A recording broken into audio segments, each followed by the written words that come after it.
welcome back to Mama Mantelli in the kitchen. So as you can tell, we are a little bit tired today. Honestly, I think we had a very busy weekend with my grandkids came down to visit. We had a party to go to. It was just a crazy weekend. And I think we hit a wall yesterday. And so we took what I call a mental health break. So for all you moms out there, this is something I used to do with my kids is I would see when they would start getting to a level where they just couldn't handle life anymore, just needed to breathe. So I would call in a mental health day. So I would call in sick for them. Yes, I am that mom. Don't send me letters. They turned out fine. And they actually appreciated that I took the time to really lean into their feelings. And so this is just a little tip from Mama Mantelli. When you see your kids getting to that place where they're just not functioning, give them a mental health day. Just tell them today we're calling in sick, we're calling it a day. You can lay on the couch, you can rest. And you know what? My youngest daughter and I still do that, and we did that yesterday. We worked for half the day and we said, nope, we're taking a mental health day. So we're a little rusty getting started today, but what better thing to make than Joanna's after school banana bread. Banana bread was always a favorite in my house growing up. That was another recipe that my mom was really good at making because we always had bananas in the house. That was something inexpensive that we could buy, and then you could use it for different things. And so this is one of those things when your bananas, I don't know about you, but my bananas always start to ripen before I can eat all of them. The thing I love about this recipe is that it takes 4 to 5 bananas, and normally you'll see a recipe and it'll say 2 bananas, and I'm like, but I have 4. And I did have 5 this time. I only got to eat 1 banana this weekend. And so we're gonna throw all these in this recipe today. I wanted to tell you a real quick tip. Just in case you don't want to eat banana bread, there's another thing you can do with your ripe bananas. So you can see it's like kind of spotted on the outside, but that banana is fresh and wonderful. So what you want to do is like take your banana and you can slice it into little slices, and then you can pull this out from the skin and pop this in a Ziploc bag. And the next time you want to make a smoothie and use some frozen fruits, you have fresh bananas that are frozen, and that's gonna make your smoothie nice and creamy too. So that was a tip I saw from somebody that I follow on Instagram. I can't even remember who it was. I was scrolling through, I went down the deep dive in Instagram, and I saw this tip and I thought, what a great idea, because how many times do we just let them, honestly, we probably throw them out. And so you can either do banana bread or do fresh smoothies.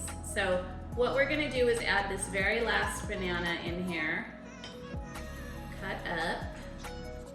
And I'm not gonna put this in my KitchenAid right away because we're gonna do some other creamier ingredients first and add this later.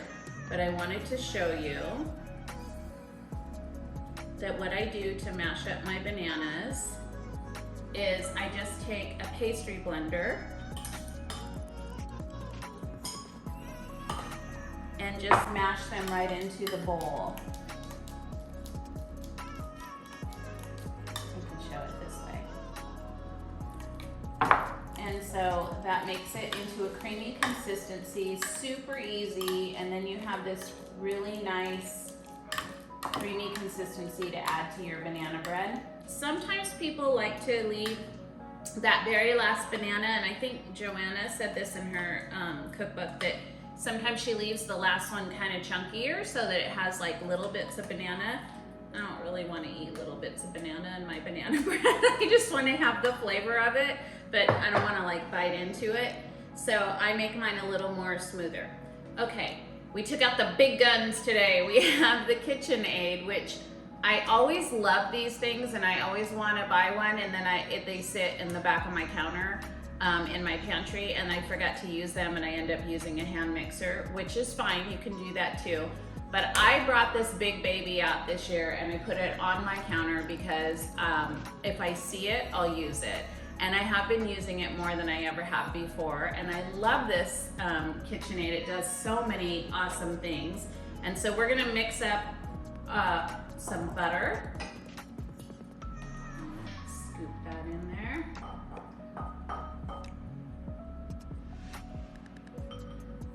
and brown sugar, a cup of brown sugar, 2 eggs,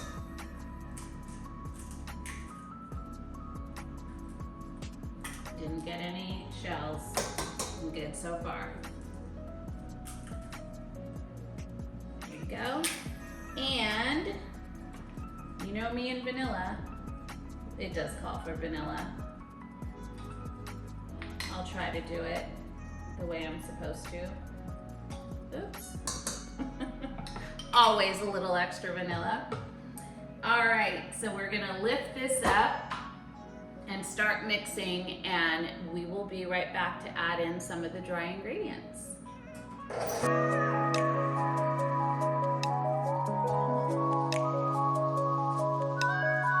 So after you get the wet ingredients all blended together, it's pretty smooth and creamy, I'm gonna add in the bananas now. I don't have a pop-up KitchenAid where the lid like lifts up. Should have gotten that one. But this one just lowers down and then lifts up. Still get it all in there.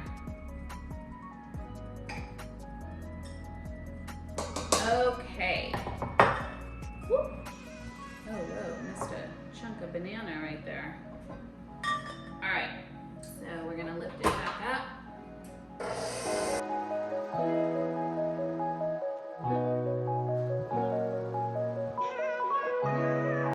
The dry ingredients, and what I did is I took one of my little handy dandy mini whisks. We mixed in the flour, the baking soda, and just a pinch of salt. It's like 1/4 of a teaspoon. So literally you could just pick a pinch and throw it in there. But you wanna make sure that you whisk this. Always when you're doing dry ingredients with a couple of different things, any kind of baking powder or baking soda, always go back through. Even if you have a fork, go back through. If you have a strainer, strain it through.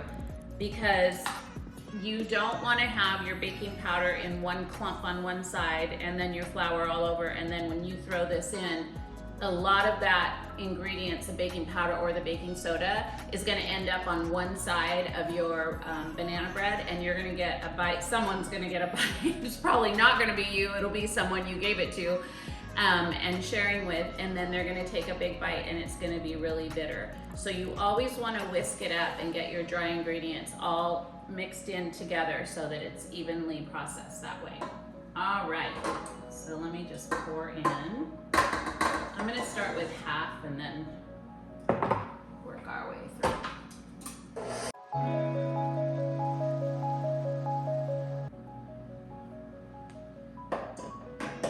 Little batch, good to go.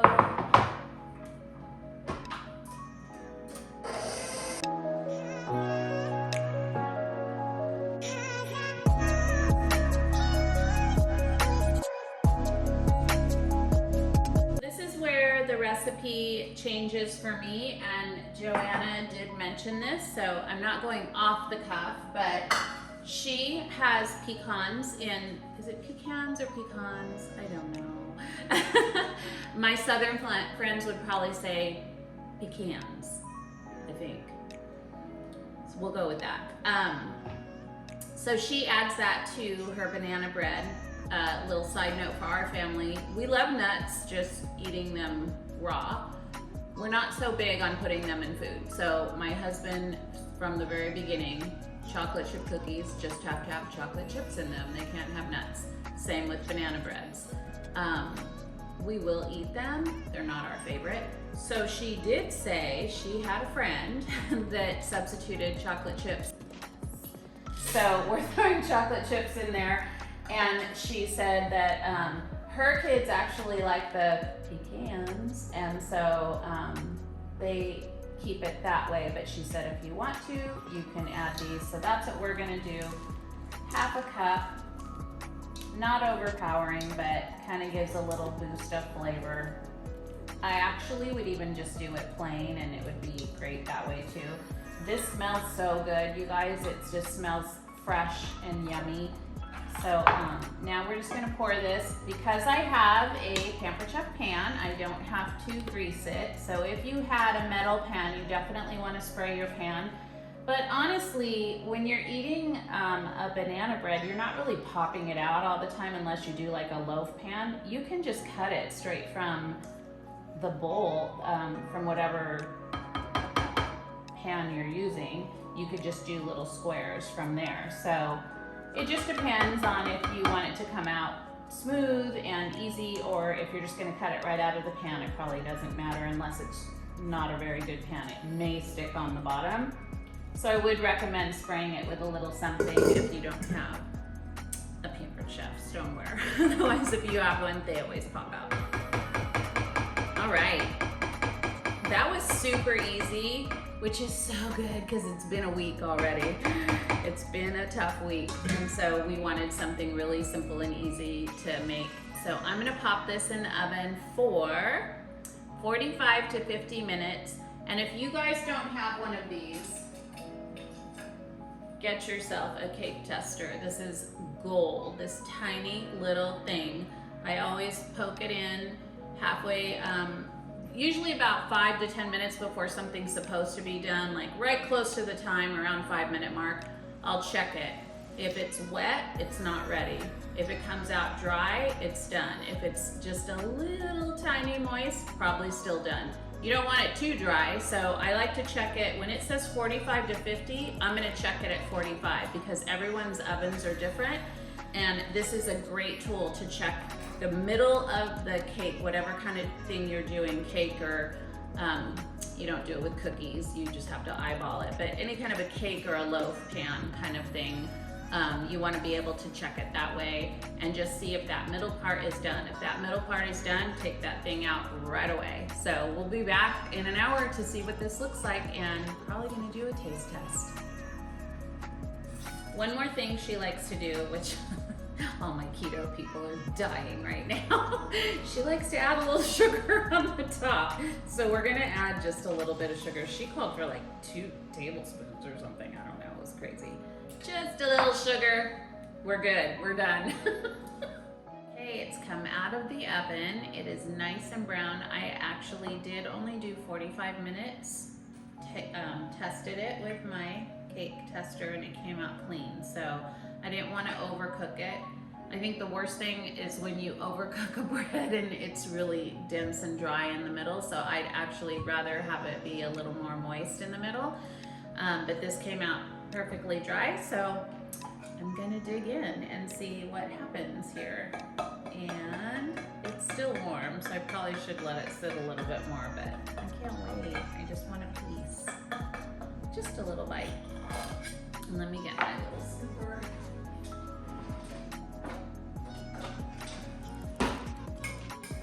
Mini spatula is always good for this. Okay, I don't know what it is, but I have this thing about, I love the middle piece. I don't like the ends. So I always have to get the bread or the cake or whatever right in the middle part. It's nice and warm. So I would recommend letting this sit for just a minute. Here is, look at the steam coming off of that. That's great. So what I love is this is nice and moist inside, but it's thoroughly cooked.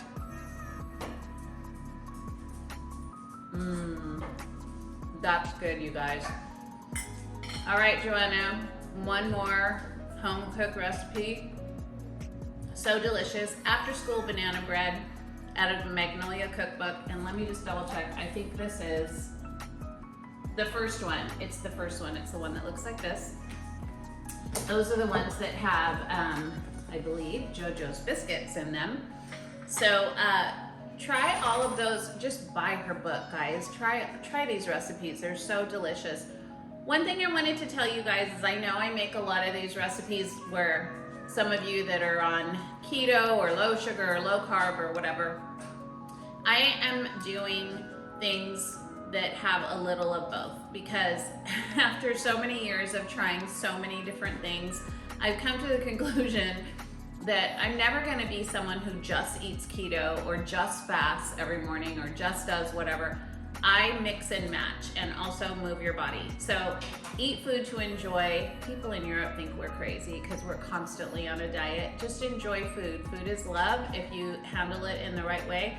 So if I'm gonna eat something carby like this in the morning, I'm gonna be eating salads and like more healthier vegetables and a protein at night. And so I just balance it out, and that's all you have to do. So I hope you guys enjoyed this recipe, and we're gonna be bringing more. I don't know what we're making next time. Oh, actually, I think we might be making something with pancakes next time. But we'll see you soon. Bye. Hi. What was that? Hi. Hi. Okay. Take two. Oh wait, I'll do it. Take two. It's wet. Calm down. Probably a little bit longer than what I'm waiting. Oh, I got a spoon instead of a fork. Also, I'm laughing. And also the dogs they heard and smelled the banana, so they're like, Paisley, there's no, fix your ear. Okay, and there's no bread for you, but it's okay.